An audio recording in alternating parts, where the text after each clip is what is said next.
नमस्कार, स्वागत है आपका। मैं हूं आपके साथ नाया शर्मा। शुरुआत करेंगे खबरों का सिलसिला। देश के उपराष्ट्रपति जगदीप धनखड़ का कांग्रेस नेता राहुल गांधी समेत विपक्षी सांसदों ने जोरदार प्रदर्शन किया है। आपको बता दें कि उनकी तरफ से निकलकर उड़ाए मजाक से देश भर में आक्रोश है। वहीं कोंडागांव में भारतीय जनता पार्टी ने बस स्टैंड में कांग्रेस नेता राहुल गांधी का पुतला जलाकर विरोध प्रदर्शन किया है। साथ ही कड़ी प्रतिक्रिया में बीजेपी जिला अध्यक्ष दीपेश अरोड़ा ने कहा कि संवैधानिक पद की गरिमा का ध्यान भी न रखना राहुल गांधी और उनकी पार्टी के संस्कारों को बताती है। ये शर्मनाक है कि तृणमूल कांग्रेस के सांसद कल्याण बनर्जी ने भद्दे अंदाज में राज्यसभा के सभापति और उपराष्ट्रपति जगदीप धनखड़ की नकल उतारी और उसका वीडियो कांग्रेस के पूर्व अध्यक्ष और सांसद राहुल गांधी वीडियो बनाते हुए हंस रहे थे। आप लोगों ने 3-4 दिन का घटनाक्रम लगातार देख रहे हैं कि कांग्रेस और कांग्रेस का जो घमंडिया गठबंधन है वो संसद को चलने नहीं दे रहा है और कल्याण मुखर्जी द्वारा हमारे उपराष्ट्रपति जगदीप धनखड़ जी का अपमान किया जाता है, उनकी मिमिक्री की जाती है और राहुल गांधी के सह पे राहुल गांधी खुद उसका वीडियो बना रहे थे। उनको एक गठबंधन के नेता होने के नाते उसको इस चीज को रोकना था, उनकी सह पे यह कार्य हुआ। आज भारतीय जनता पार्टी पूरे छत्तीसगढ़ में जिला मुख्यालय में राहुल गांधी का पुतला दहन कर रही है। कांग्रेस कभी भी नहीं चाहती कि संसद चले, अच्छे काम हो। हर अच्छे कामों का ठीक है, विपक्ष में है, कुछ कामों का विरोध भी करना चाहिए, लेकिन अच्छे कामों में पार्टी सभी देश का समर्थन करना चाहिए और संविधान में उच्च पदों में बैठे लोगों का अपमान नहीं करना चाहिए। कांग्रेस शुरू से अपमान की नीति है और सभी, चाहे वो मोदी जी हों, चाहे हमारे राष्ट्रपति हों, चाहे उपराष्ट्रपति हों, चाहे गृह मंत्री हों, सबका अपमान करते हैं, अपने आप को देश से बड़ा समझते हैं। इसीलिए भारतीय जनता पार्टी राहुल गांधी का घोर विरोध करती है इस कृत्य के लिए और आज भारतीय जनता पार्टी कोंडागांव के द्वारा राहुल गांधी का बस स्टैंड में पुतला दहन किया। झाबुआ में भी राज्यसभा के सभापति जगदीप धनखड़ की मिमिक्री का मामला गरमा गया है। जहां बीजेपी विपक्ष पर उपराष्ट्रपति का अपमान करने का आरोप लगा रही है, तो वहीं विपक्ष ने भी सरकार को घेरा हुआ है। उसी बीच बीजेपी ने धनखड़ की मिमिक्री करने वाले टीएमसी सांसद का पुतला फूंका और जमकर नारेबाजी कर विरोध किया गया, जिस दौरान बीजेपी के नेतागण और कार्यकर्ता उपस्थित रहे।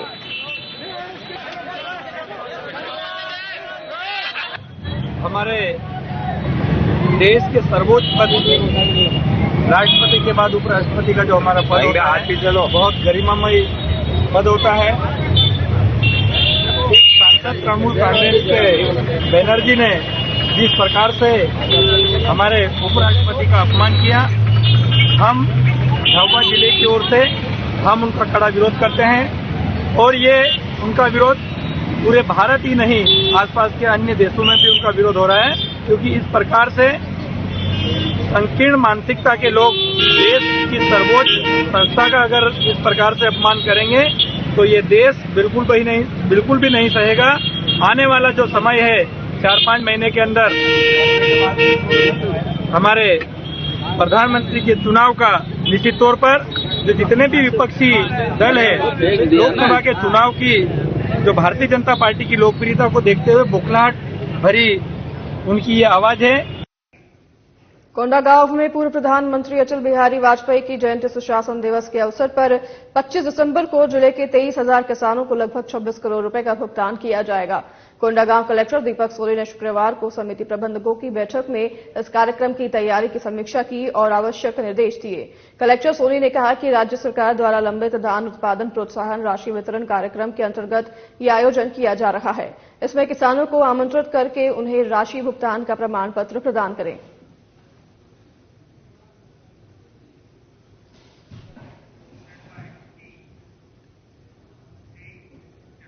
छत्तीसगढ़ उच्च न्यायालय के मुख्य न्यायाधीश रमेश सिन्हा ने जिला और सत्र न्यायालय कोंडागांव का निरीक्षण किया। इस दौरान उन्होंने न्यायालय परिसर के समस्त कक्षों, न्यायालय भवन में संचालित कार्यालय अनुभाग, प्रशासनिक भवन, ग्रंथालय, परिवार न्यायालय, अभिलेखागार, प्राथमिक चिकित्सा क्लिनिक सहित विभिन्न अनुभागों का निरीक्षण किया।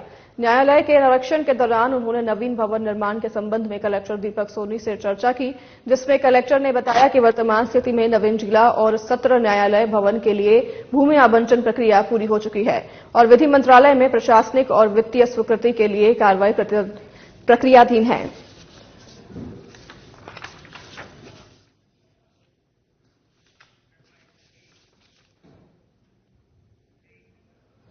रायपुर में बीते दिनों हुए गोलीकांड में पुलिस ने आरोपी को गिरफ्तार कर लिया है। गिरफ्तार आरोपी अमन शर्मा से पूछताछ करने पर उसने बताया कि संतोष सिंह और सुनील केडिया के कहने पर उसने संदीप जैन पर गोली चलाना बताया है, जिस पर दोनों आरोपियों को भी थाना लाकर कड़ाई से पूछताछ की जा रही है, जिस पर आरोपियों ने घटना में संलिप्तता को स्वीकार किया है। के आसपास थाना तेलीगढ़ बांधा अंतर्गत लावांडी जो सर पुराना शराब दुकान है, उसके पीछे एक वारदात हुई थी, जिसमें अमन शर्मा नाम के एक युवक के द्वारा संदीप जैन के ऊपर गोली चालन किया गया था, जिसमें वो आहत हुआ। उसको हॉस्पिटल में एडमिट कराया गया था। इसमें अमन शर्मा से पूछताछ करने पर उसने संतोष सिंह का नाम लिया, जो उसको यहाँ पर भेजा था और इसको मारने के लिए भेजा था। संतोष सिंह को भी उठाया गया। संतोष सिंह से पूछताछ करने पर उसने सुनील केडिया का नाम लिया। तो इस प्रकार तीनों ने मिलकर प्लानिंग की थी कि संदीप जैन को मारा जाए, और इसके लिए सुनील केडिया ने 10 लाख रुपए देने का वादा किया था। इसमें कहानी ये थी कि जो संदीप जैन है, उसकी एक पहचान एक दिल्ली की युवती से थी। उसी युवती से पूर्व में सुनील केडिया से भी दोस्ती थी। सुनील केडिया ने युवती को एक फ्लैट गिफ्ट किया था और उसके प्रति उसकी आसक्ति थी। जैसे ही युवती के लाइफ में कोई एक दूसरा पर्सन आया जो उसके प्रगाढ़ दोस्ती उसके साथ हुई, तो सुनील केडिया को नागवार गुजरा ये बात, और उसने प्लानिंग बनाई थी और ये घटना को अंजाम उसने दिलवाया था। कुसमी में प्रेस काउंसलिंग बलरामपुर ब्लॉक इकाई कुसमी के बैठक का आयोजन किया गया। वहीं अध्यक्ष अमित सिंह की अध्यक्षता में ब्लॉक अध्यक्ष के प्लेटफॉर्म कुसमी में प्रेस काउंसलिंग के पत्रकार पदाधिकारी मौजूद हुए और कई मुद्दों पर बैठक कर चर्चा की गई।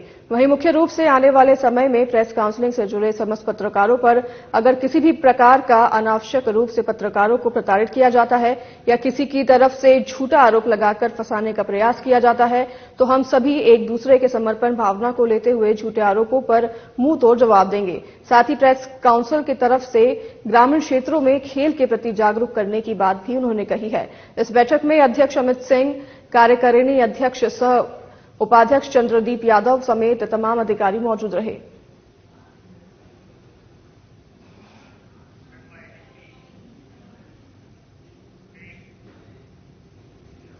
प्रदेश में नशे के व्यापार को रोकने के लिए लगातार पुलिस द्वारा चेकिंग का कार्य किया जा रहा है। इसके चलते anti crime and cyber unit अंतर्गत गठित नारकोटिक सेल की टीम को सूचना प्राप्त हुई है कि थाना पुरानी बस्ती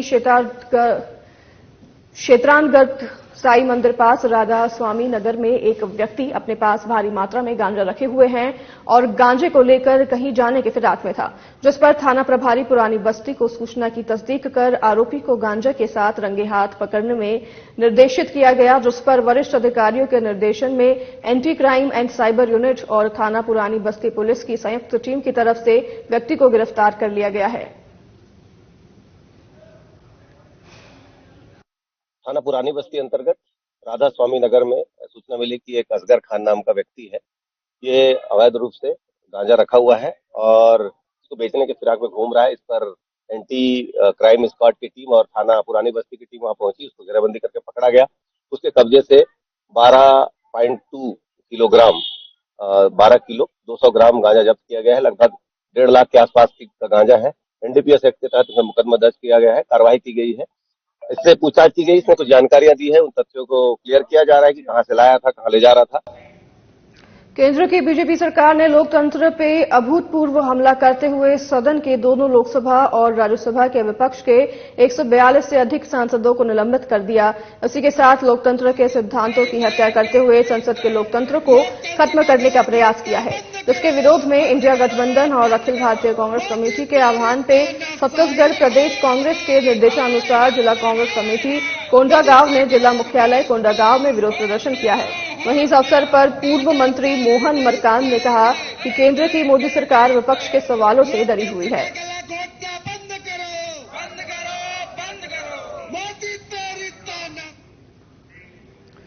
सरगुजा संभाग के आबकारी उड़न दस्ते ने अंबिकापुर के एक गोदाम और कार से 14 लाख रुपए का अवैध अंग्रेजी शराब जब्त किया है। मिली जानकारी के अनुसार ये शराब पंजाब से लाया गया था। छापेमारी में आबकारी अमले को गोदाम से 165 पेटी महंगी शराब डंप मिली है। सूत्रों का कहना है कि ये शराब क्रिसमस और न्यू ईयर में खपाया जाना था।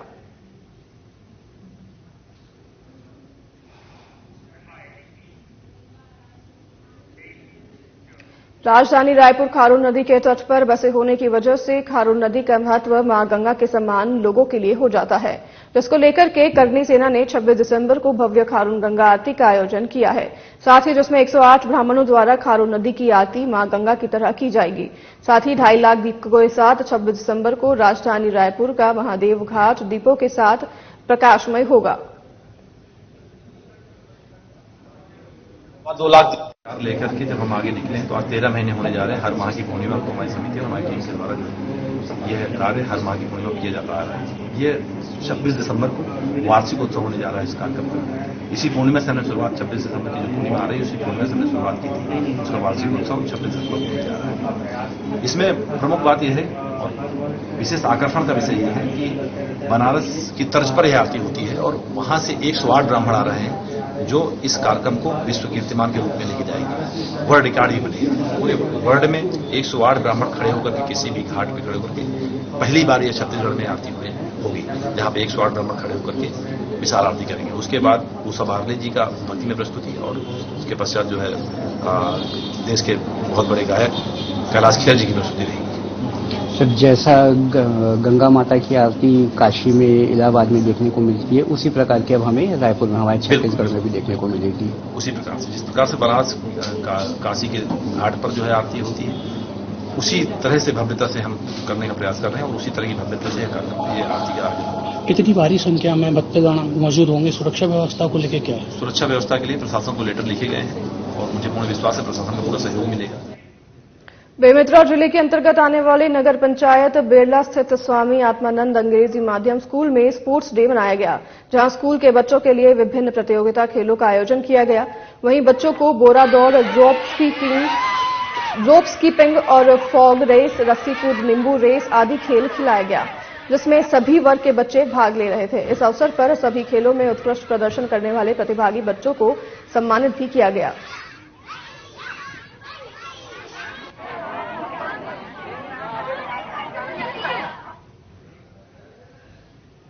नारायणपुर नगरपालिका क्षेत्र अंतर्गत नगरपालिका के सीएमओ आशीष कोराम ने जानकारी दी है कि ठंड को देखते हुए नगरपालिका के चौक चौराहे में अलाव की व्यवस्था की गई है।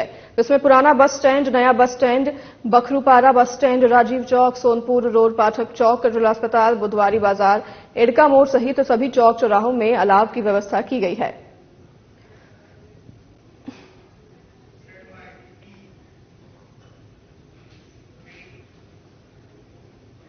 टीएमसी सांसद कल्याण बनर्जी की तरफ से उपराष्ट्रपति जगदीप धनखड़ की मिमिक्री किए जाने का मामला तूल पकड़ते जा रहा है।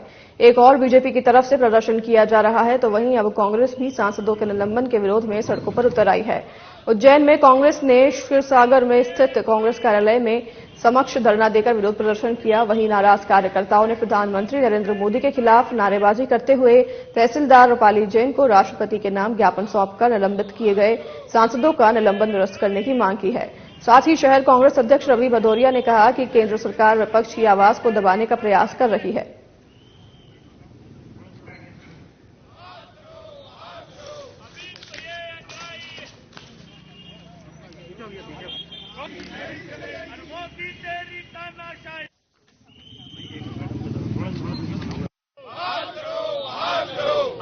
राष्ट्रपति जगदीप धनखड़ की मिमिक्री किए जाने का मामला तूल पकड़ते नजर आ रहा है। बीजेपी जहां पर प्रदर्शन कर रही है, वहीं दूसरी ओर कांग्रेस भी सांसदों के निलंबन के विरोध में सड़कों पर उतर आई है। उज्जैन में ऐसा मामला सामने आया जहां पर कांग्रेस ने क्षीरसागर में स्थित कांग्रेस कार्यालय के समक्ष धरना देकर विरोध प्रदर्शन किया है। वहीं नाराज कार्यकर्ताओं ने प्रधानमंत्री नरेंद्र मोदी के खिलाफ नारेबाजी करते हुए तहसीलदार रूपाली जैन को राष्ट्रपति के नाम ज्ञापन सौंपकर निलंबित किए गए सांसदों का निलंबन निरस्त करने की मांग की है। साथ ही शहर कांग्रेस अध्यक्ष रवि भदौरिया ने कहा कि केंद्र सरकार विपक्ष की आवाज को दबाने का प्रयास कर रही है।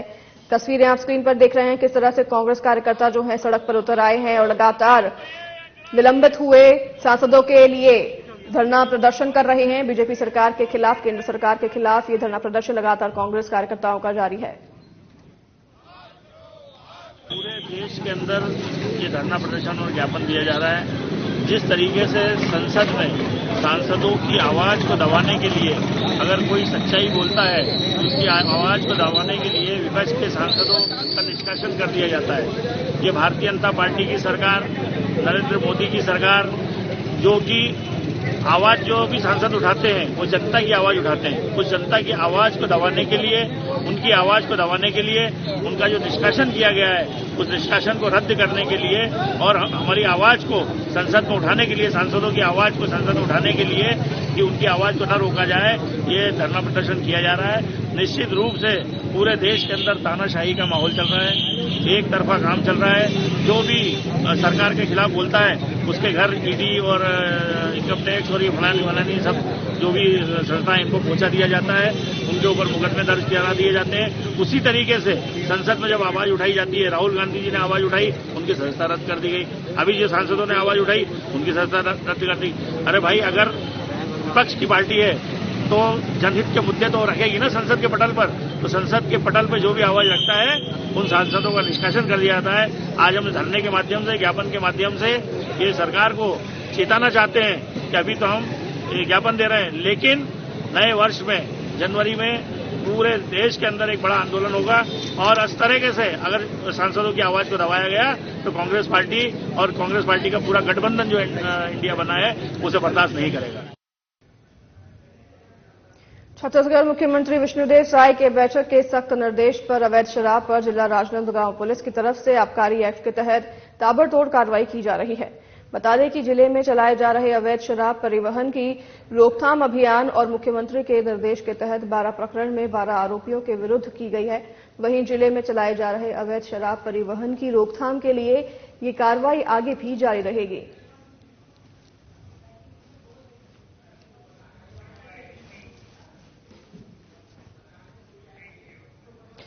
सूरजपुर में भटगांव विधायक और छत्तीसगढ़ शासन की मंत्री लक्ष्मी राजवाड़े का मंत्री बनने के बाद पहली बार आगमन हो रहा है।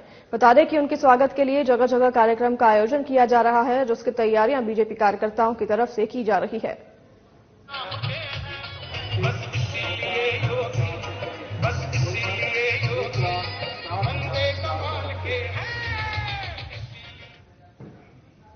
ओंकारेश्वर में धार्मिक नगरी श्रीमद भगवत कथा के चलते संपूर्ण नगरी धार्मिकमय हो उठी है। बता दें कि मल्होत्रा परिवार तत्वाधान में ज्योतिर्लिंग ओंकारेश्वर के बालवाड़ी क्षेत्र में वृंदावन धाम के आचार्य सच्चिदानंद शरण के मुखारबिंद से प्रतिदिन बड़ी संख्या में भक्त 12 से 4 बजे तक कथा श्रवण करने पहुंच रहे हैं। वहीं जगदीश चंद्र मल्होत्रा और मल्होत्रा परिवार की तरफ से धार्मिक आयोजन तीर्थ नगरी में कराए जाते हैं, जिसमें ओंकारेश्वर की महिला मंडल और धार्मिक भक्तों के सहयोग से धर्म की गंगा बह रही है। साथ ही तरुण मल्होत्रा परिवार ने श्रद्धालुओं समेत धार्मिक जनों से संगीत में श्रीमद भगवत कथा में पधार कर जीवन को धन्य करने की अपील की है। मैं यही संदेश देना चाहता हूं कि हमारा सनातन जो धर्म है उसको जीवित रखने के लिए हमें नई पीढ़ी के लिए धर्म के उपदेश सुनने चाहिए और धर्म के प्रति उनको जागृत करना चाहिए। जो माता पिता हैं वो अपने बच्चों के लिए ज्यादा से ज्यादा सत्संग, कथा, भागवत और संस्कारों का ज्ञान दें, जिससे आने वाला कल्चर धर्म में हो और धर्म में रहे। छत्तीसगढ़ में कोरोना का नया वेरिएंट JN1 तेजी से फैलने लगा है। वहीं अंबिकापुर में भी कोरोना के मरीज मिले हैं, जिसे लेकर केंद्र सरकार की तरफ से सभी राज्यों को अलर्ट किए जाने पर CMHO डॉक्टर RN गुप्ता ने जिले में डॉक्टरों को अलर्ट कर दिया है। साथ ही डॉक्टर RN गुप्ता ने RT-PCR टेस्ट बढ़ाने को कहा है। इसी के साथ लोगों को कोरोना के नए वेरिएंट को लेकर एक बार फिर जागरूक करने के लिए भी कहा गया है। वहीं डॉक्टरों के अनुसार इस वेरिएंट से बचने के लिए सभी को कोरोना गाइडलाइन का पालन करना होगा।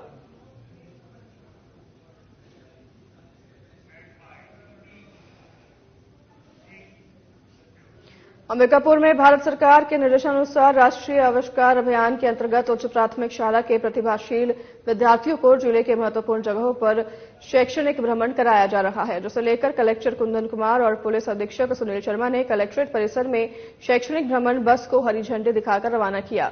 वहीं कार्यक्रम से पहले कलेक्टर कुंदन कुमार और SP सुनील शर्मा ने स्कूली बच्चों से मुलाकात की और उन्हें शिक्षा के प्रति प्रोत्साहित करते हुए शासकीय कार्यालय का भ्रमण करवाया, जिसमें उन्होंने बच्चों को कलेक्टर ऑफिस, कलेक्टरेट सभाकक्ष और पुलिस अधीक्षक कार्यालय का भ्रमण कराते हुए शासकीय कार्य गतिविधियों को करीबी से जाना।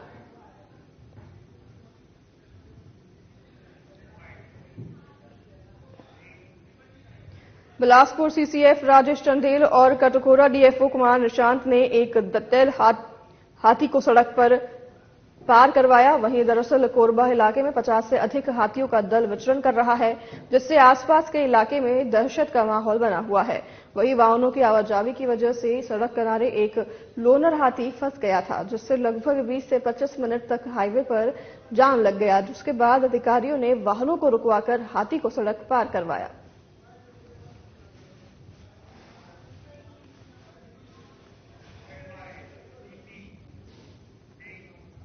बिहार में क्षेत्र के अधिकांश शासकीय धान उपार्जन केंद्र से समय पर धान की बोरी का परिवहन नहीं होने के कारण भारी दिक्कतों का सामना करना पड़ रहा है। वहीं शासकीय धान उपार्जन केंद्र में धान की बोरियों से पूरी जगह भर गई है, जिस कारण सभी धान प्रभारियों को धान तोलने में भारी दिक्कतों का सामना करना पड़ रहा है, जिसे लेकर क्षेत्र के किसान और धान उपार्जन केंद्र प्रभारी प्रशासन से मांग कर रहे हैं कि निर्धारित समय पर धान का परिवहन अतिशीघ्र करवाया जाए।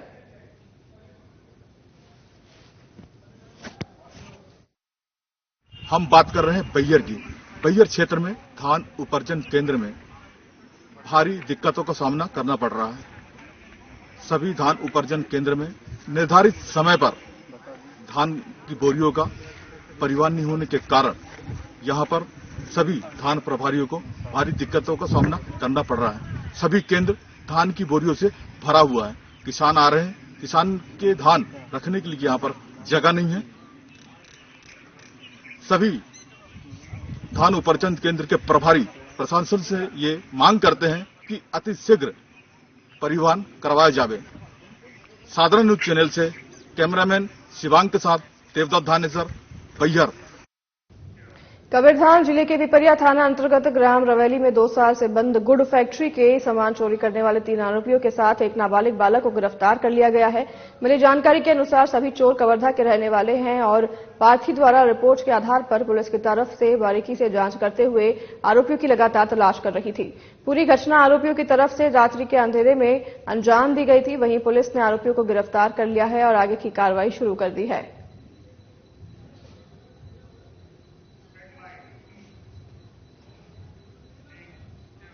खबर कोंडागांव से है, जहां मालगांव में विकसित भारत यात्रा का आयोजन सफल हो गया है, जिसमें केंद्र की योजना का हितग्राहियों को लाभ दिलाने का आयोजन किया गया।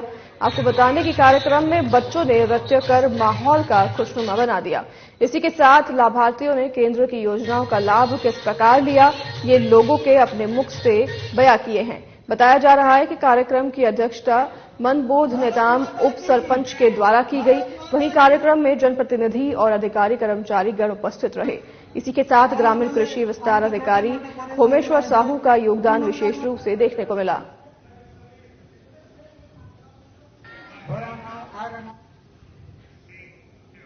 तो इस बुलेटिन को यहीं करेंगे समाप्त। मैं नाश शर्मा आपसे लूंगी विदा। मुझे दीजिए आज्ञा। नमस्कार।